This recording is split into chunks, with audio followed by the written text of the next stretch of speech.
We've mentioned in other videos on this channel about the problems and complexities of both estate planners and trust and estate litigation specialists about particular problems with second marriages. Whether you're in Hawaii, you're on the mainland, one of the most fertile areas of trust and estate litigation is the second marriage syndrome. That's typically where dad is remarried, typically a younger spouse.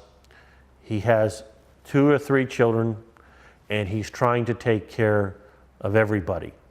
My experience has told me that in the scheme of things, even if the second marriage was of short duration, the children typically end up on the short end of the stick for a variety of reasons. They weren't part of the estate planning process. The second spouse became very, very guarded against them. During their father's or mother's later years, it was virtually impossible to get access to them. There was a lot of suspicion, and what typically happens is they get disenfranchised in the estate planning process. The problem is even more magnified when you have closely held family businesses. We've had many cases. Some of the most heavily litigated cases in my legal career happened when dad had a very successful family business. The children have been working the business for 20, 30, or even years or longer.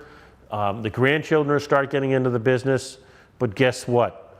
For whatever reason, the estate plan didn't provide for the transition to the next generation of this family business.